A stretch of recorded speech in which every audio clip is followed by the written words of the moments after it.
Konflik Rusia dan Ukraina memaksa seluruh dunia untuk ikut ambil bagian, baik secara langsung ataupun tidak langsung.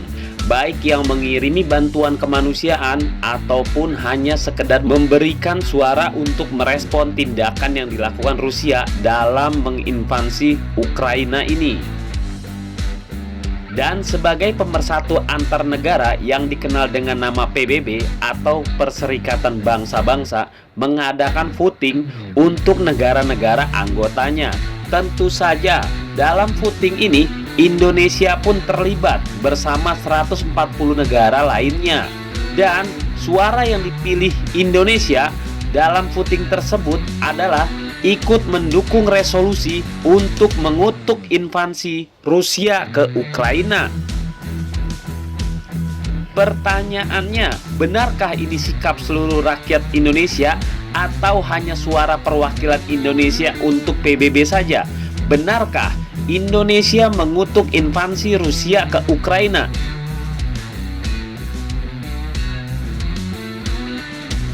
Tanda tanya ini dijabarkan dengan sangat jelas oleh media asing South Young Morning Post atau kita singkat SCMP. Harian itu dengan sangat jelas menyoroti sikap resmi Indonesia dalam voting di PBB saat itu. Sikap negeri merah putih itu ternyata tidak dimiliki oleh semua warga Indonesia. Artinya, tidak semua warga Indonesia setuju bahwa Rusia menginvasi Ukraina, malah sebaliknya, sebagian warga Indonesia mendukung invasi Rusia ke Ukraina ini. Terlebih lagi, di mana di media-media sosial, kolom-kolom komentar dan sebagainya, banyak sekali warga Indonesia yang memposting dukungannya kepada Rusia.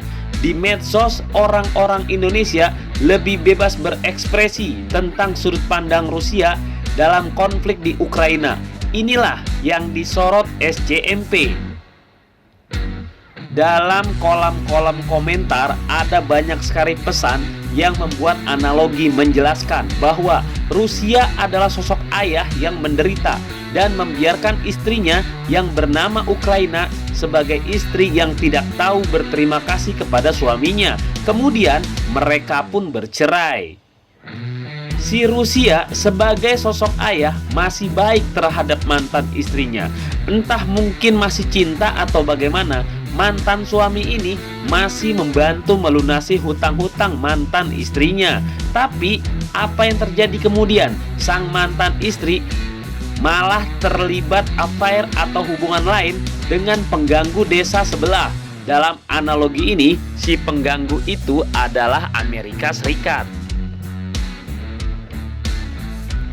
Bukan itu saja, sang istri pun makin liar dan berteman atau menjalin hubungan komunikasi dengan sekelompok pelacur atau sekutu Amerika Serikat dan menjelek-jelekan nama Rusia sebagai mantan suaminya.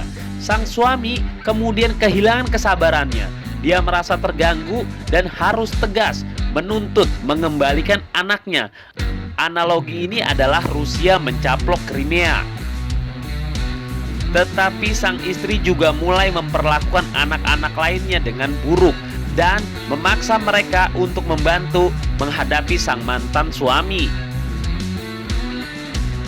Kisah-kisah terus berlanjut di kolom-kolom komentar hingga akhirnya si suami pun menyerang sang mantan istri dan juga marah kepada para penggoda lainnya.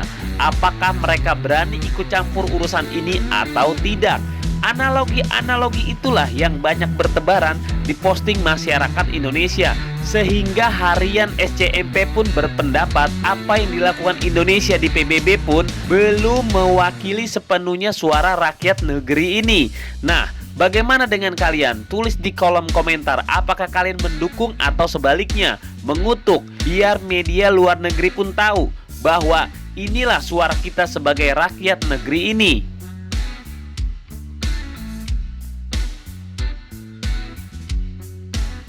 Nah, itulah diskusi kita. Tulis di kolom komentar apa yang kamu pikirkan agar kita bisa mendiskusikannya lagi.